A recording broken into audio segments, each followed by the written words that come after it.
Bismillahirrahmanirrahim.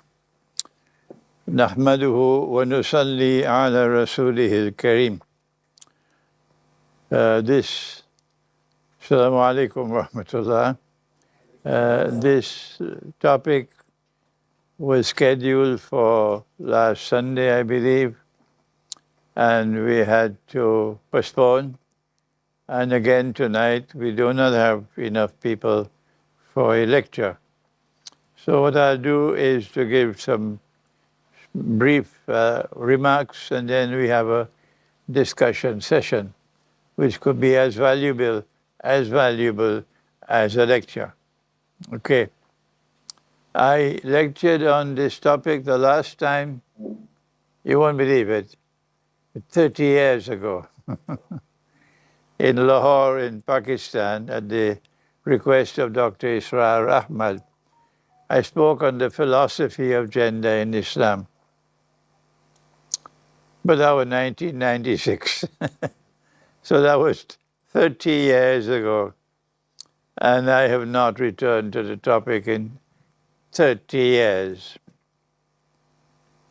And when we go to the philosophy of gender in Islam, the masculine and the feminine, the first place we'll go to is Surah Al-Hujurat, where Allah says that I created you from a male and a female. And hence there are only two genders in Islam. Having established that there are only two genders in Islam, we can then proceed to see what's happening in the world today.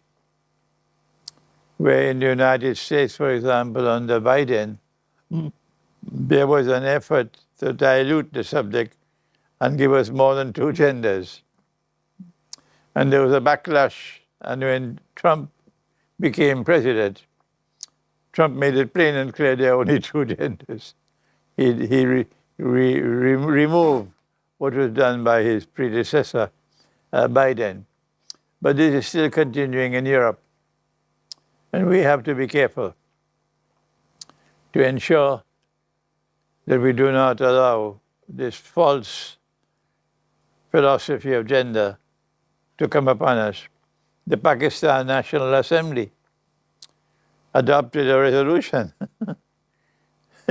declaring that there were more than two genders. Pakistan National Assembly. Okay?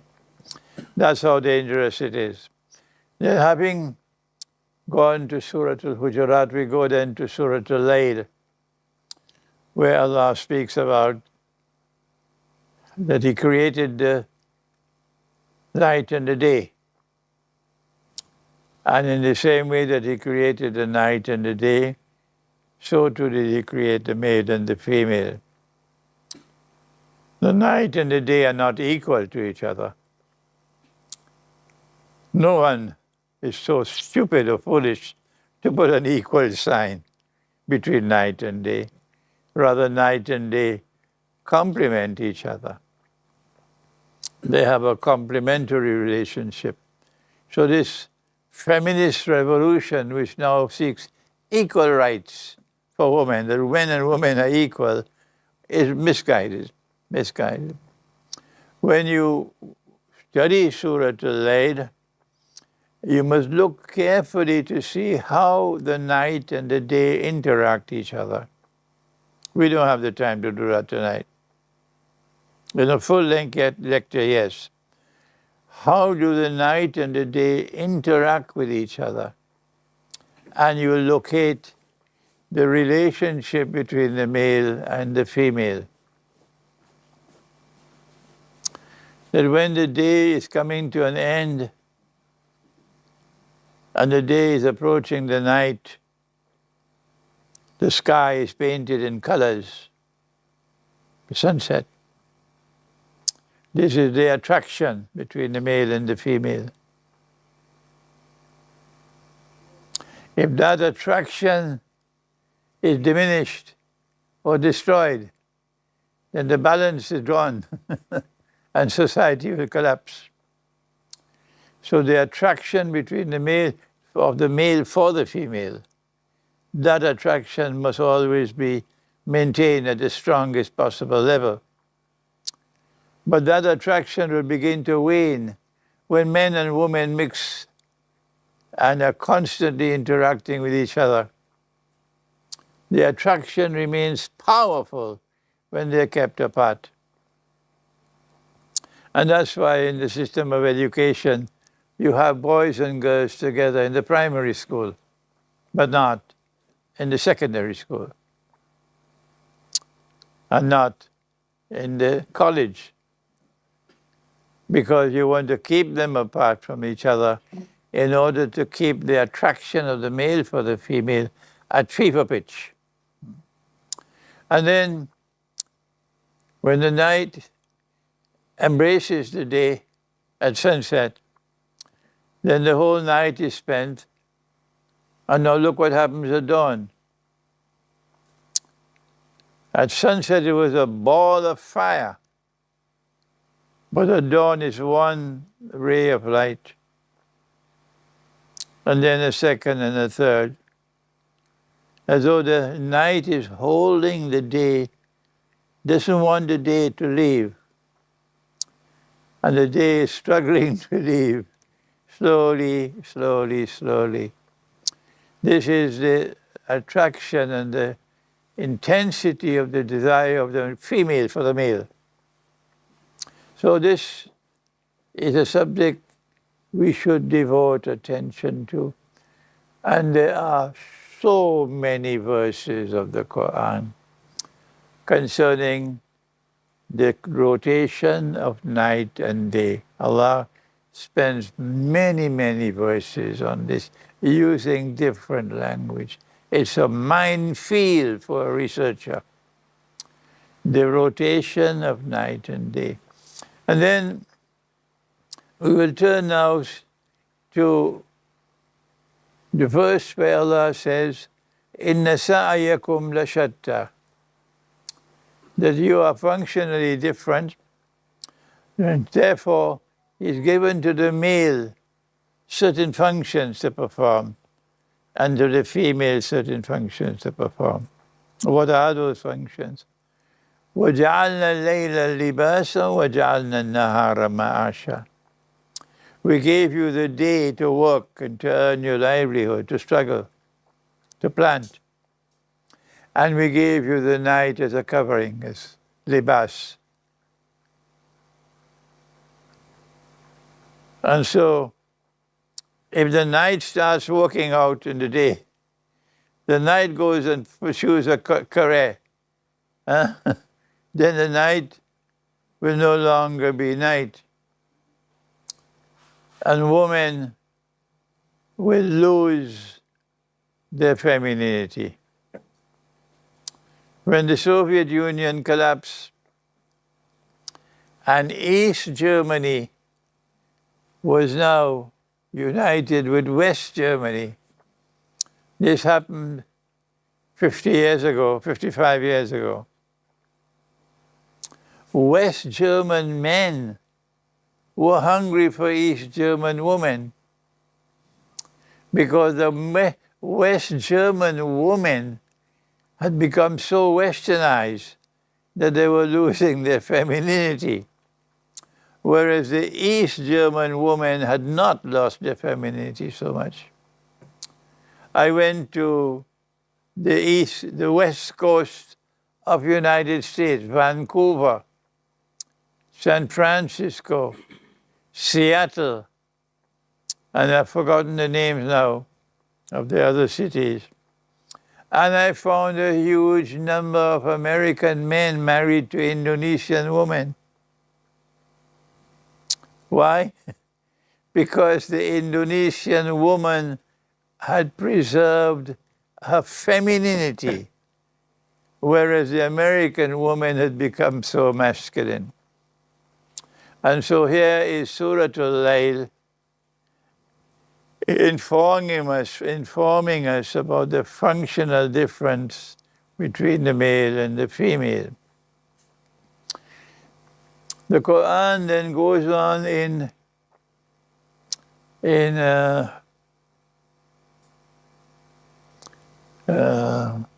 Surah An-Nisa to declare that it is the function of men not only to maintain women, but to guard and protect them. الرجال قوامون على النساء. Today's women say, we don't need a man to defend us. We don't need a man to maintain us. We are independent. We can work and earn our own livelihood. That's the modern age.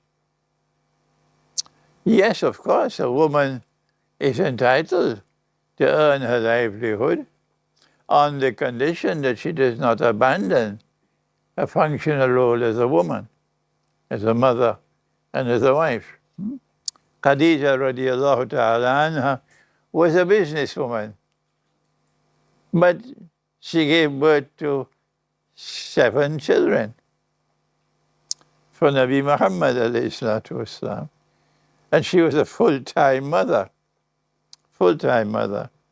And what we have today is the functional role of the male and the female being attacked by the modern feminist revolution. That, again, is a fascinating subject to be taken up. And finally, Allah speaks in Surah Al-Imran, and He speaks about the widows and orphans from those who die in battle. The battle of Badr had taken place, the battle of Uhud had taken place. And we had suffered significant losses. And the budget of zakat could not manage maintaining all those widows and all those orphans. So what to do? How to solve the problem of so many widows and so many orphans with a budget of zakat unable to finance it? So Allah speaks in Surah Al-Imran, and He says, وَإِنْ خِفْتُمْ أَلَّا تُقْسِطُوا فِي الْيَتَامَى. If you fear that you are unable to fulfill your collective responsibility to the orphans, your collective responsibility as a society, meaning that as a community, if you do not fulfill your duty to the orphans and to the widows, you'll be answerable to Allah on Judgment Day. You can't get away. You can't get away. Today in the Western world, the modern state calls it social security. Then Allah says the way in which you handle this problem is فَانْكِحُوا, marry, مَا طَابَ لَكُمْ, those who appeal to you, you like the parents. You never marry a woman without looking at her. That's not fair to her and not fair to you at all. You must look to her, because when you look at her, you don't need to do more than that. But by looking at her, you will know whether there is what we may call a chemistry. Because a man might be attracted to this woman and not to that. This one and not to that. And if you are not attracted to her, there's no chemistry between you. Not going to be a hollow marriage. A hollow marriage. There must be a chemistry. So you must look to her. وَطَابَ لَكُمْ مِنَ النِّسَاءِ مَثْنَى وَثُلَاثَ وَرُبَاعَ. So marry 2, 3, or 4. By marrying the widow, you will assume responsibility for the orphans. That's one way to understand the verse. The other way is to marry the orphan. But the orphan must be Nisa. The orphan cannot be a child. The orphan has to reach the age of marriage. And what is the age of marriage for a child? For a girl, we'll come to that later. Masna wa thulatha wa ruba' wa in khiftum an la ta'dilu fawahida. And if you fear that you cannot maintain two wives with equity, you cannot lower the standard of living of the first wife in order to take a second one. That's not fair. Her standard of living must remain what it is. And then if you have the means, you can marry a second, but she must be maintained equally with the first. And if you fear you can't do that, most men can't do that. Most men can't do that in the age of riba. If you fear that you will not be able to fulfill the duty of equity, then stay with only one. But then the Qur'an goes on to say, أو ما ملكت أيمانكم, meaning if the problem cannot be resolved through nikah because you don't have the means, then the problem can be addressed through milk al-yamin, where you do not have to maintain equally. You simply maintain the milk al-yamin to the extent that you have capacity to maintain. From this verse of the Qur'an, my favorite expression is 2 South African rands is all enough of common sense. That's all you need. That if Allah is giving men permission to marry 2, 3, or 4, and if in addition to 2, 3, or 4, you can also have a milk al-yamin, you don't need a PhD to then realize that it is he who chooses which child is a boy and which is a girl. That's his choice. And so clearly, since he's a wise God, and he's giving men permission to marry more than one, it must then indicate that the number of women born will always be more than the number of men who are born. Does anyone differ? Unless it is not Allah who decides which is a boy and which is a girl, but the government. If the government decides that that is shirk, that is shirk, okay? And this perhaps is one of the possible explanations for what is to happen in the end time. That our Prophet prophesied that in the end time, one man will have to maintain 50 women. And I have suggested possible explanations for this massive imbalance. But the one thing I have not said before is that perhaps the imbalance is divinely designed. The imbalance, massive imbalance, is part of divine planning.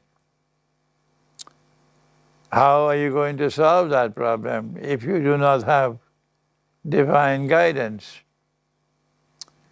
Modern Western civilization says that monogamy, one man, one wife, is the way of morally upright people. And if you depart from monogamy, you're crooked. You're crooked. And when people accept that nonsense, now look at your prophet. Look at him. See how many wives he has. So he can't be a good man, he's crooked. That's the road on which we are now moving.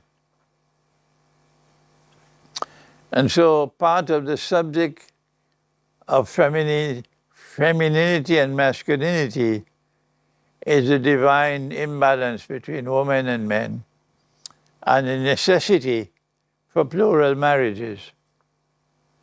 And now we turn to Milk al-Yamin. And who is a Milk al-Yamin? Our Prophet, Allah's blessing be upon him, received a gift of a slave woman from the Makakis of Egypt, the ruler of Egypt. Her name was Maria, and she was a Coptic Christian. So she's known as Maria Kupti. And he had a son with her. His name was Ibrahim. And the child lived until he was age 3 before he died. Did he ever have a contract of nikah with her? Answer? No. In order to have a contract of nikah with a slave, you must first free her. When she becomes a free woman, then you can only marry her on the condition of her consent. A woman cannot be married against her will. Not even the father and mother can force a marriage on a girl. Nobody can do it. If you force a marriage on a girl, that marriage contract is invalid. So he'd have to free her, and when she's a free woman, he then has to propose marriage to her. And when he does so, she can say, no thank you, I want to go back to Egypt. And then she has the right to deny him, to reject his offer, and say, I want to go back to Egypt. That never happened. So she remained a slave. So in what capacity did she become a wife? Because she's known as a wife. He said, you cannot marry her after the death of the Prophet ﷺ. No. So now,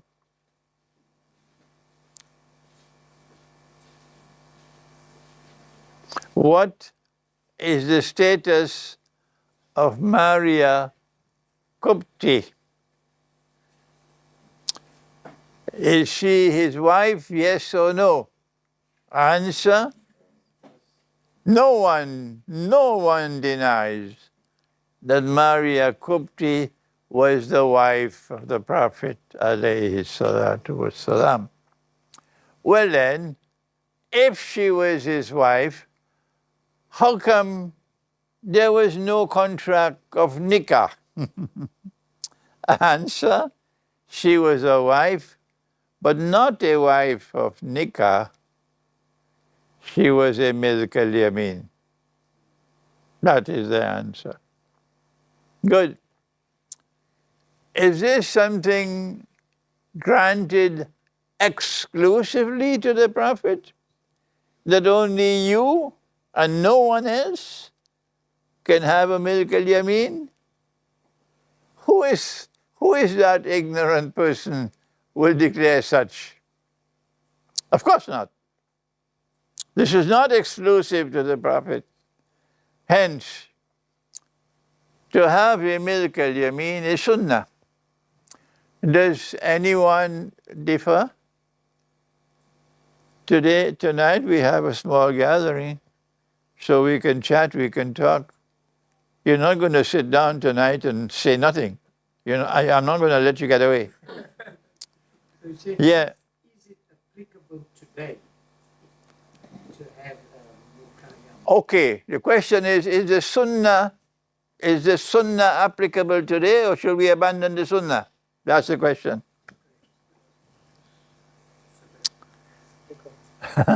We can't pick and choose from the Sunnah of the Prophet.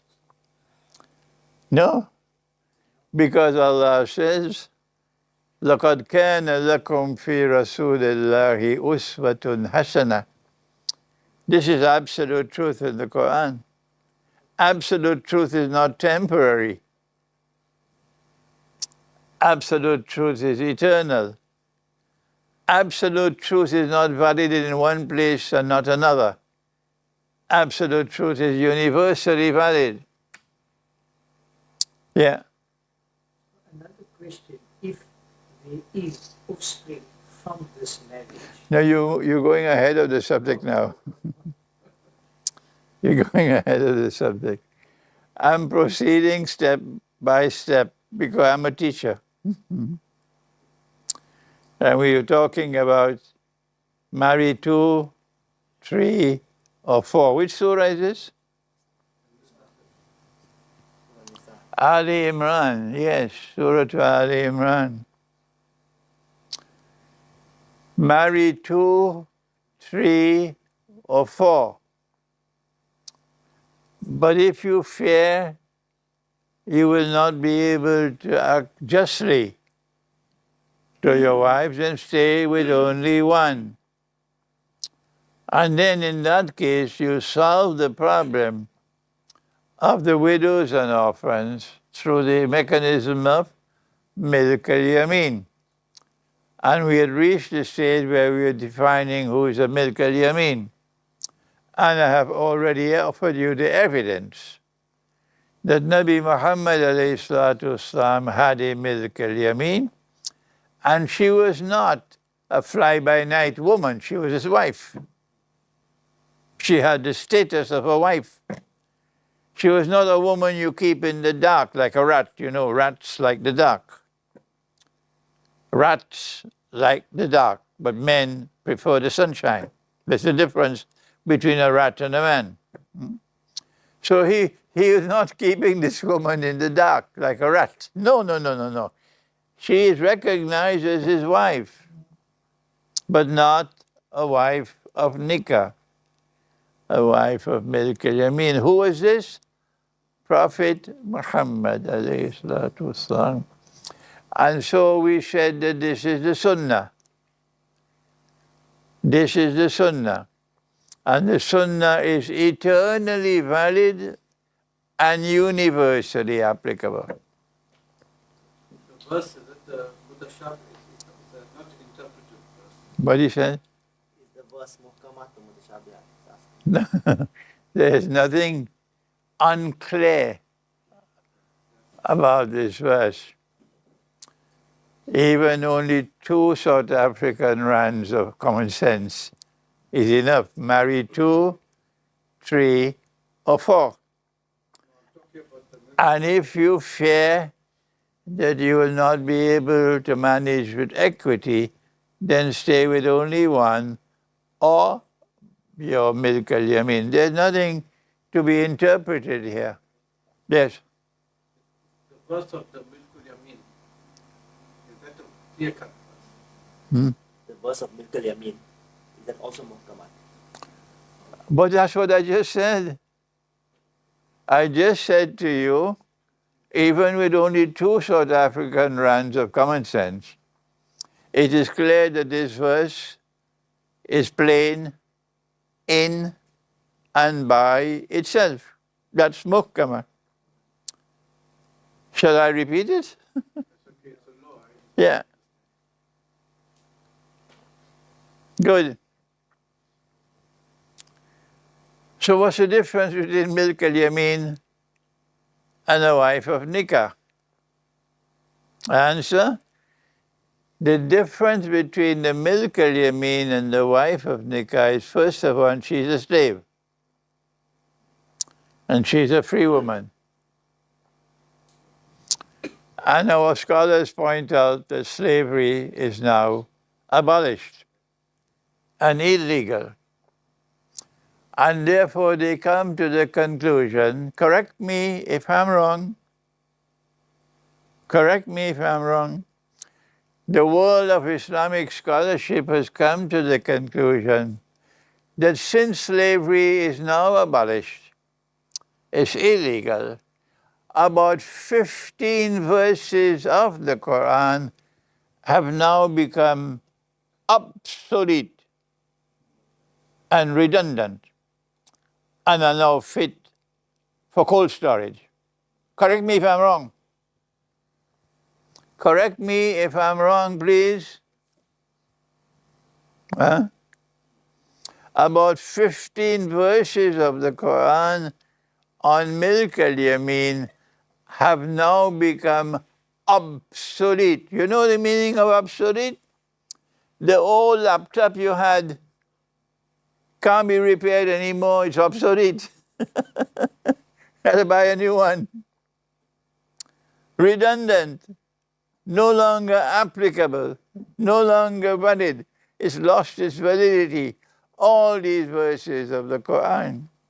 That is the prevailing view of contemporary Islamic scholarship. That's not my view. My view is that the Qur'an is absolute truth. Therefore, all verses of the Qur'an are eternally valid and universally applicable. Well then, how do you deal with the fact that slavery is now abolished and there are no more slaves? Answer, our prophet has prophesied that there is slavery in the end time. When did he do that? Help me somebody? Huh? When did angel Gabriel came? Jibreel alayhi salam, in the form of a human being. And he walked into the masjid. Are you familiar with it? Shake your head, let me hear you. Oh, there's some heads which are not shaking, eh? All right, so if you're not familiar, find out, ask somebody to tell you the story about the angel's visit. And he asked 5 questions. And the last question was, tell me about the alamat as-sa'ah, the signs of the last day. And the Prophet, Allah's blessing be upon him, then gave 2. That the naked, barefooted shepherds would compete with each other in the construction of high-rise buildings. And the second one was that a slave woman will give birth to her mistress, not her master, her mistress. So there is slavery in the end time. In the language of law, they use some Latin terms. Sometimes they use French. Slavery de jure does not exist in the end time. De jure means legally. But slavery de facto, actual slavery, does exist. Because our Prophet prophesied it. The woman who gives birth to her mistress is a surrogate mother. She's not a slave in the legal sense of the word, but she's poor and helpless. And so she accepts the money to bear the baby, because that woman can't have a baby and the husband wants a baby. So Allah's messenger calls her a slave. So women who are in a similar situation, helpless because of circumstances, fall into that category of de facto slavery. De facto slavery. Helpless. And when one man has to maintain 50 women, then women are in a state of de facto slavery, helpless. They cannot find a husband. Impossible. So she's a slave woman. And when that time comes, when one man will have to maintain 50 women, this is the way in which the problem can be solved, through milk al-yamin. However, you do not have to maintain her equally with the wife. You simply maintain her to the extent that you have capacity to do so. Number one. Number two, if you have any children with her, like Nabi Muhammad had a son named Ibrahim, the children of the milk al-yamin have the same legal status, legal rights, as the children of the wife, of nikah. Number three, when you die, your wife of nikah would inherit from you. But your wife of milk al-yamin would not inherit from you. So there are many very rich men who are now looking for milk al-yamin because they're concerned about their wealth. And if I marry her, she immediately going to get part of my wealth. Okay? How can you have a milk al-yamin today? This should not be my subject at all. Have some pity on me. Have some pity on me. I should not have to solve all problems. Huh? I am specializing in Islamic eschatology. So why don't the scholars of law do their work and allow me to do my work? Instead, I have to now solve the problems of milk al-yamin. Everybody turn into me. Why? Because the scholars of Islam are silent on the subject. I have ventured to say only one thing and stop there. I am not going to prepare the contract. Yeah. I had women insisting, writing to me and insisting, you have to prepare the contract for us. You can do it. I have refused to do that. Let the scholars of law do that. What I have said is that since she is not legally a slave, she's a slave in the sense of being trapped in a world in which she's helpless. That's why we say you cannot solicit a milk al-yamin the way you can propose to a woman, I want to marry you. And if she agrees, or her wali agrees, then the nikah can take place.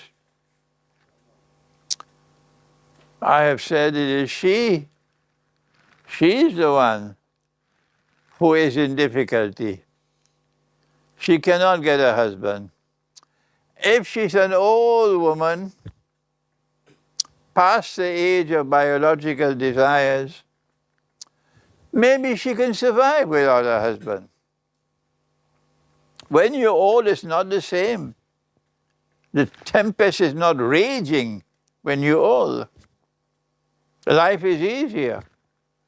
But when you're young, the storm is blowing. The young ones. And if she cannot find a solution to her biological needs, which is halal, she will either end up in a mental hospital or on the road to hell, to Jahannam. Neither of these two solutions are fit for my daughters. I don't want to see my daughters like that, ending up in a mental hospital or on the road to Jahannam. So as a father, I have to look for my daughters a solution. So she is the one who will offer herself to a man of her choice. And if she chooses a garbage bin, well, then she'll pay the price. But if she's good and she chooses someone who is a morally upright person, a man who is already successful as a husband and a father, and she offers herself to him as a milk al-yamin,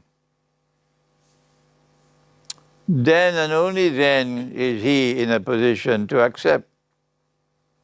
But he is not going to solicit and ask her to become his milk al-yamin. This is only my opinion. In the event that she offers herself, what does he do? Answer: in the same way that you will marry a woman when you feel some chemistry, so too with the milk al-yamin. Not every woman will appeal to a man, no. But after that, you better have a good reason to say no. Because every woman has a right to a husband, but no man has a right to a wife. Every woman has a right to a husband, and every man has a duty to marry. This is a duty imposed by Allah on men. And if you don't marry, then you have to answer on Judgment Day if she goes astray. So it's your duty to marry. But you better have a good reason if you want to say, no, this happened to me. A woman in Britain who was an artist, a talented woman, and she offered herself as milk al-yamin to me. And for reasons which I prefer to keep private, I declined. And then after that, she began to show signs of instability in personality, unstable conduct. And then she died.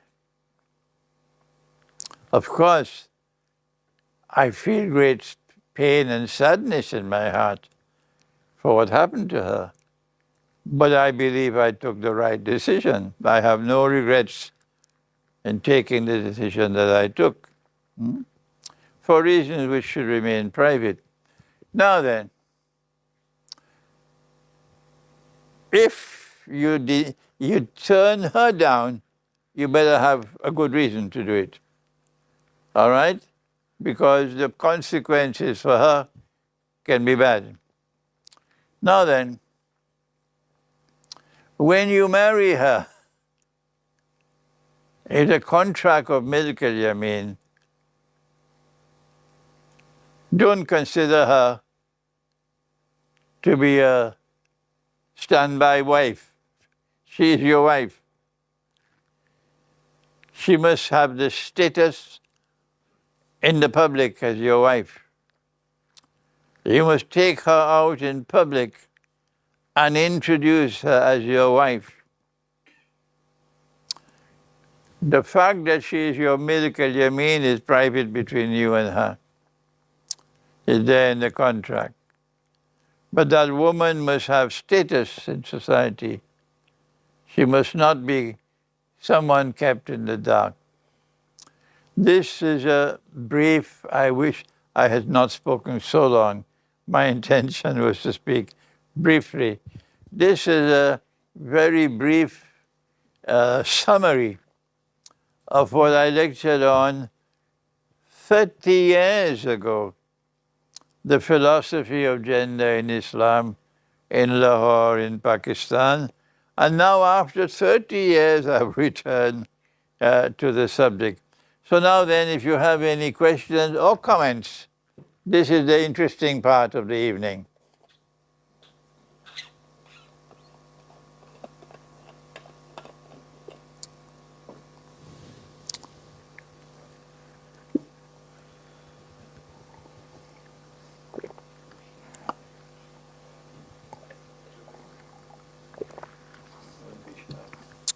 It's a pity we have so few sisters here tonight.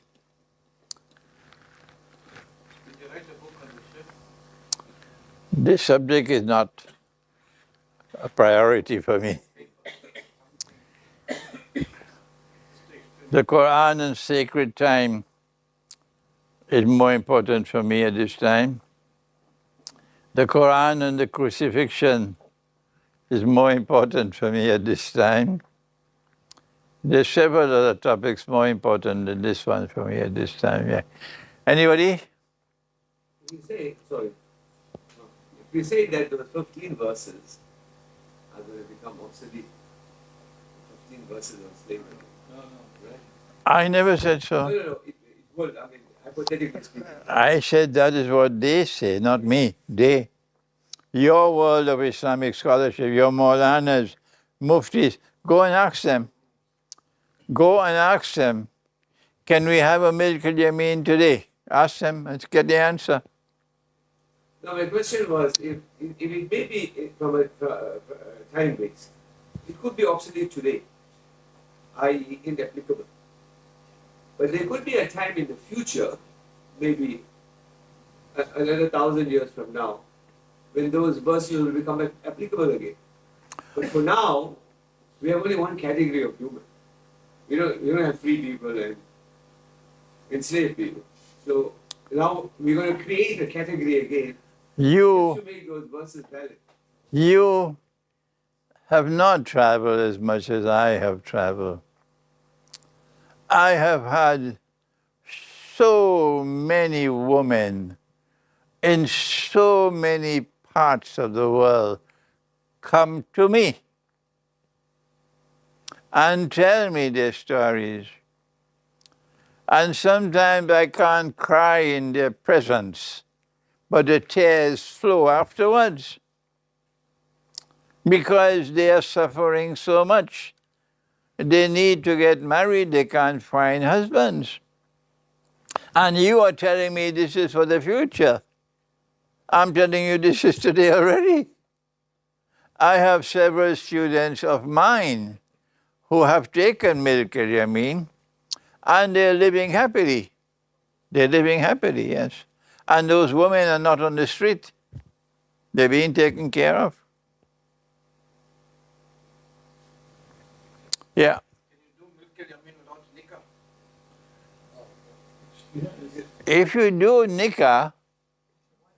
If you do nikah, then she is no longer Milk al-Yameen. If you do a nikah with her,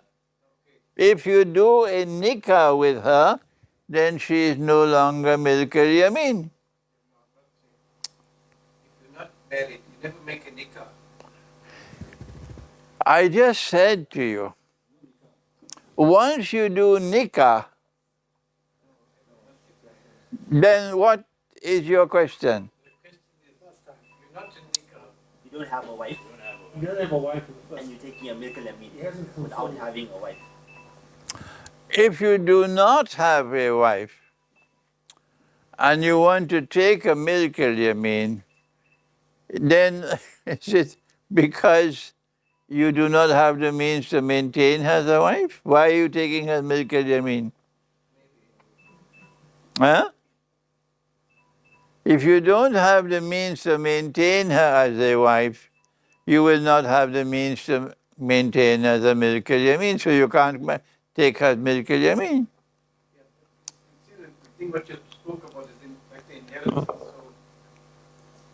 So if you have children with her, she has the legal status of any other child. If you're divorced and you have so if you're divorced and you don't Good. supporting yourself. Right. My answer to you would you kindly consult a mufti? Next question. Would you kindly consult a mufti? Next question. Don't come to me and expect me to answer all the legal questions. That's wrong. That's not fair on me. I am giving you the skeleton of the subject from the Qur'an. I don't have a duty to do beyond that. Don't expect me to do all the legal reasonings. I can't do that. I'm not a scholar of law. But I am a scholar of the Qur'an. And I do not accept that 15 verses of the Qur'an could be obsolete and redundant and fit for cold storage. Not me. Not at all.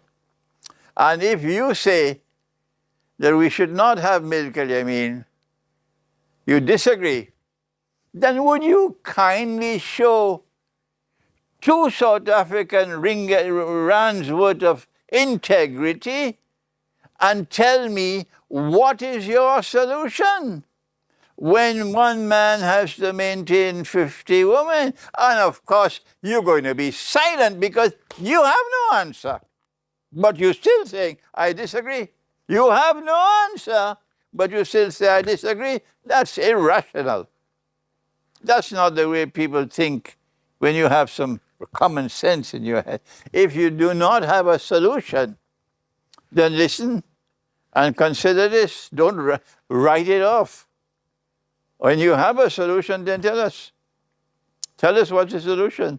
When one man has to maintain 50 women, if the women are old, no problem. But what about when the women are young?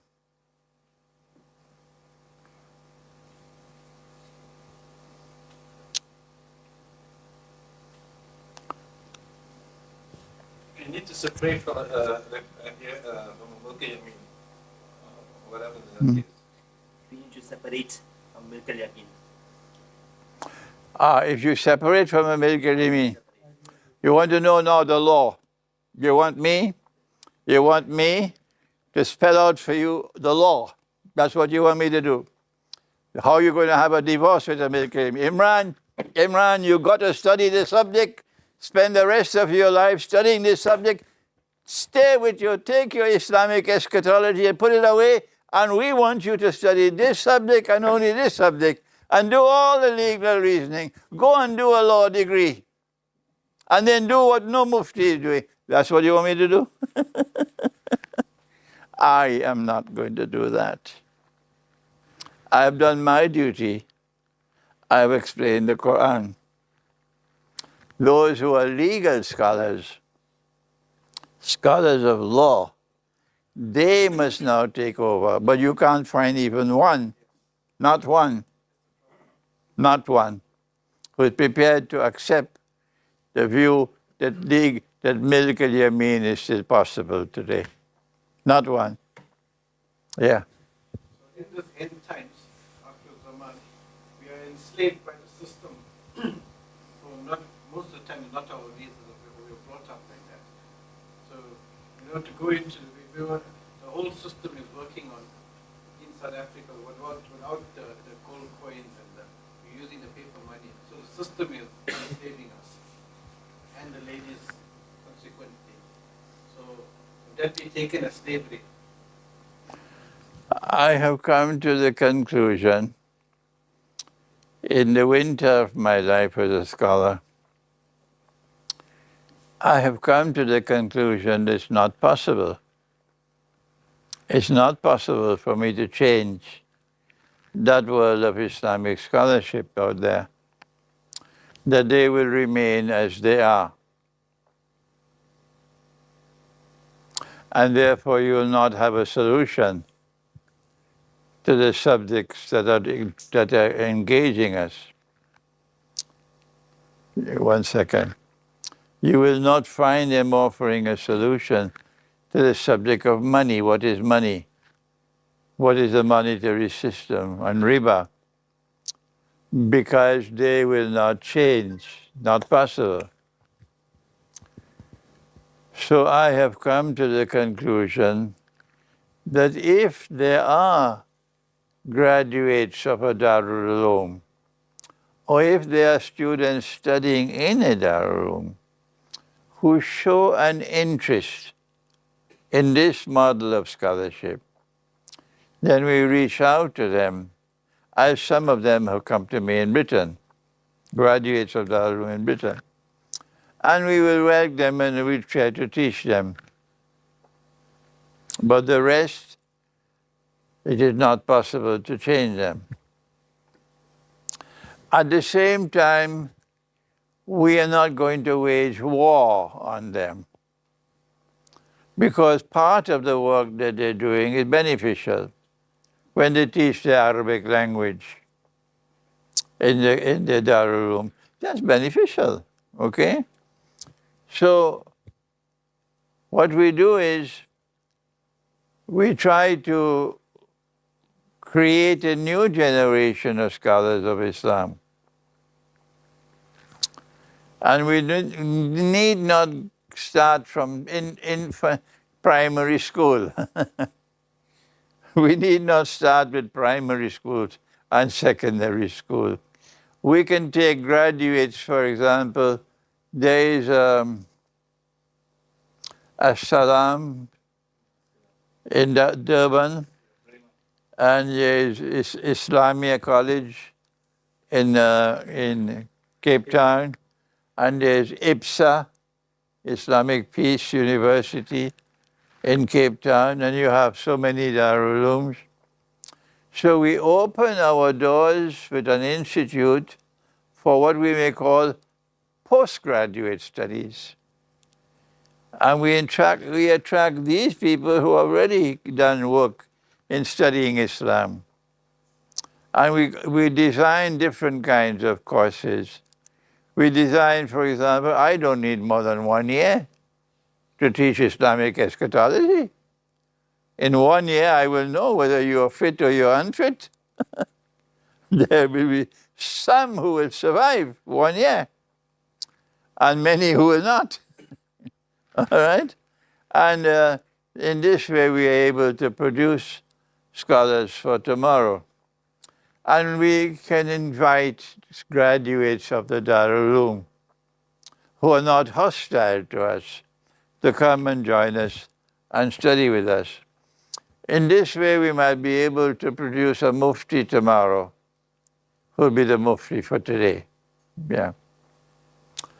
Yes, go ahead. So, Sheikh, when we had breakfast Saturday morning, the gentleman from Bangladesh, he mentioned that there's a lot of colleagues, people moving around the world from Pakistan coming to South Africa and so on to earn a living.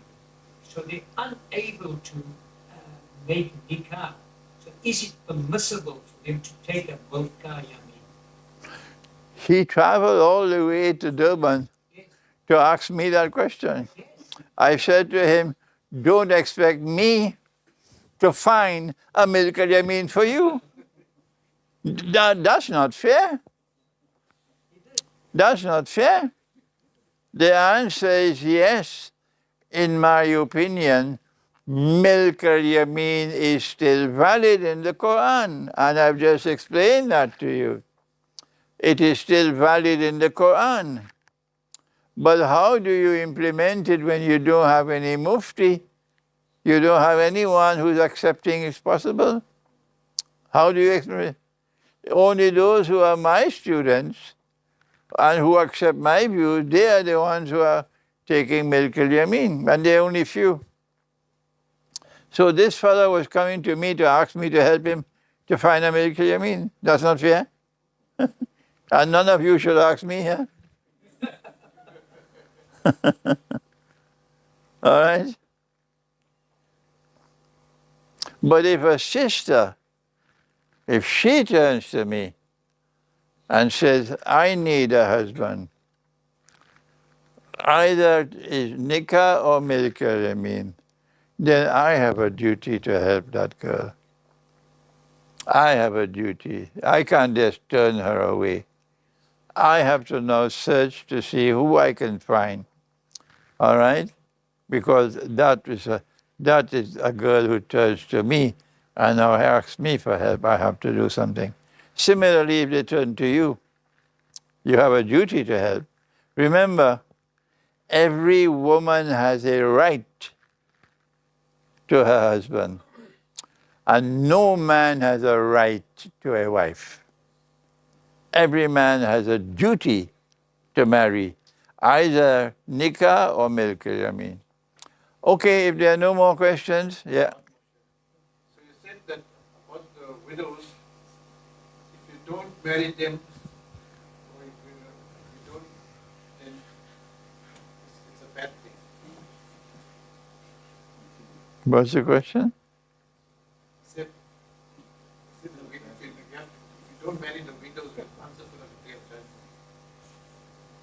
If we don't marry the widows, we will be answerable on the day of judgment. Yes, my own father married my mother. She was a young girl. She married at 15. And her husband died 1 year later. And she had a baby. And she went back to her parents' home and lived for 5 years as a widow. And my father said, if Muhammad alayhi salatu wasalam can marry a widow with children, so can I. Because Indian people have a bias against widows. Yeah, they have a bias against widows, Indian people, maybe from Hinduism. And that's how my father married my mother. So yes, you have a duty to marry. She has a right to her husband. You have a duty to marry.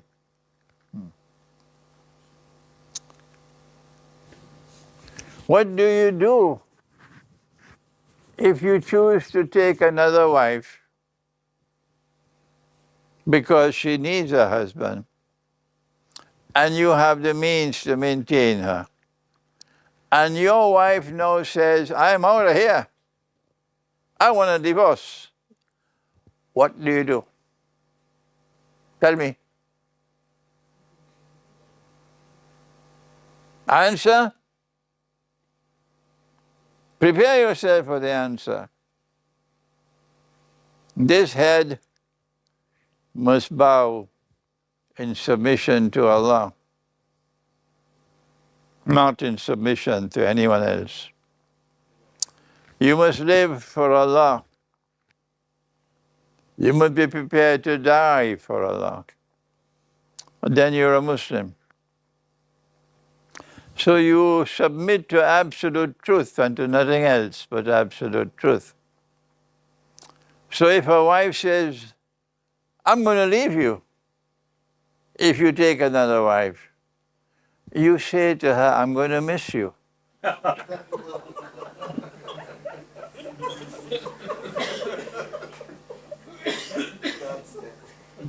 You say to her, I'm going to miss you. Yes. Your choice is not the best choice. And one day you regret it. The one who is living a life pleasing to Allah is the one who is successful. And your choice is not pleasing to Allah. Okay? If your children say, Papa, we're leaving you, you say, I'm going to miss you. All right? You must live your life in submission to absolute truth. When will you learn to do that? When? That's what the companions of the Prophet ﷺ lived. They lived for Allah. And therefore you had men with backbone. You had men with backbone. You have women today, who will say to their husband, this sister needs a husband, and my heart is bleeding for her. I suggest that you marry her. The woman will do that. Yes, women will do that. I can give you examples, but I don't want to do it. Okay, I think we've had enough for tonight. I hope it will be a beneficial session.